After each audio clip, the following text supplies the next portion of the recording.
How's it going, everyone? This is Trixx Meta Smash. In this video, we're going to be talking about how to practice as Falco, or at least how I like to practice. A lot of you guys have been asking me, what do I do to try and stay sharp as far as competitive play, or just trying to keep up on all my skills when it comes to trying to master tech, or anything new that I'm working on. So of course, this is not going to be every single thing that Falco is capable of, but these are the things that are most important to me. And if you play Falco, you should know how to do these things. So I'm going to be giving you guys quite a few examples on the different types of drills that I like to do. You can definitely spend as much time or as little time as you'd like on each one of these, but I definitely suggest trying them all out at least once. I also want you guys to keep in mind that these are all going to be movement and positioning based drills. None of these are really combos, but when it comes to your fundamentals, this is much more important to get a grasp of before you move into learning combos. You're also going to notice that a lot of these drills revolve around platform movement, because as a Falco main, it is absolutely essential to know how to navigate around platforms.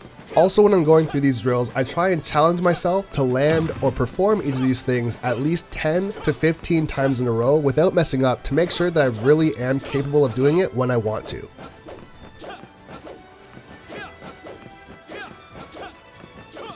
Buffered double jump up airs is something I actually use quite a bit, not only for using active hop combos, but also for getting stage position for landing back airs when a double jump is just too high, or of course a full hop is not high enough.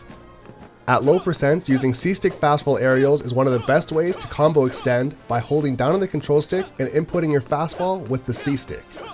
This is something that I commonly like to practice with a metronome, along using tempo training, which is just another variation of the same technique. I'll have a link in the description to that video if you don't know what tempo training is. This drill is incredibly overlooked and oftentimes can be a massive factor when it comes to whiffing and actually getting punished, simply because you are not accurate with your tilts. Down angled tilts can actually 2-frame, and up angled tilts can actually anti-air, so it's very important to know how to do both. Pivot up tilts along with pivot down tilts are a great way to pressure shields and catch rolls, so definitely don't overlook the ability to turn around on a dime when you're performing your tilts.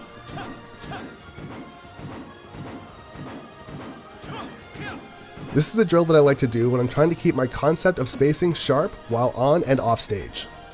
As simple as this looks, trying to do an empty hop RAR sweet spot ledge grab is actually a lot tougher than you think, especially performing it under pressure.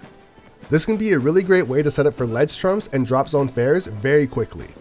Another drill that's often overlooked is being able to do a wall jump into air dodge onto the stage. Mixing up your recovery like this is a great way to not always have to rely on using up B to recover, because of course that leaves you very vulnerable to getting spiked or stage spiked. Also, in the realm of recovering, it is absolutely essential that you know how to sweet spot the ledge with Falco's recovery from anywhere.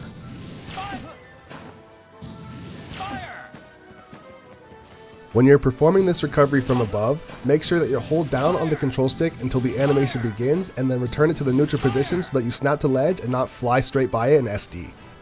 Using your recovery to snap to ledge alongside using lasers can be a great way to intimidate your opponent, and believe it or not, it works better than you think. A lot of players will actually be very hesitant to try and challenge you off stage when they see that you're doing something like this. One of the main reasons why people should be afraid of this is because if they get caught in your Firebird when you're going straight down, they can actually get spiked. As far as B reverse lasers go, this isn't something that I actually use a ton in matches, but it is definitely still something that you should learn how to do because it is a transferable skill for other characters. However, turnaround lasers is something I use all the time. I especially like to use it off stage, reason being that if I am launched off stage and I'm facing the wrong way against a character that has heavy projectiles, turning around can allow you to use your reflector to try and make it back to the stage safely.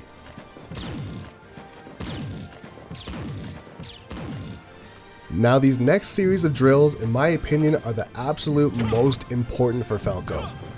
Being able to whiff space your aerials, but still stay in forward tilt and down tilt range is incredibly useful. This is hands down one of the best drills you can use to practice this technique. And honestly, spacing your aerials this close to your opponent, even if they are just walking back and forth, is a lot tougher than it looks. The idea here, of course, is to try and get as close as you possibly can without accidentally hitting your opponent. Next, I like to try and do a similar drill on a very small character and land short hop back airs. In this drill, you're going to want to set them to walk and try and push them off the stage and not let them cross up underneath you. Once you push them off stage, you can try and go for a ledge trap simulation. Of course, this is very much so simplified compared to a real match, but it is still worth being able to do. Once you get them around kill percent, try your best to land short hop, falling, back air, sweet spot hits to try and get a kill. And last but not least, we have walking. One of the most overlooked things in all of Smash Ultimate, because in my opinion this is one of the only ways you can truly microspace. If you've played with me before, you've seen me do this and you might have even thought I was taunting, but honestly this is entirely practical, and here is why. This is one of the best ways to practice your spacing, reacting, tech chasing, and poking. In this drill, you are not trying to get a grab or a combo starter or even get a kill.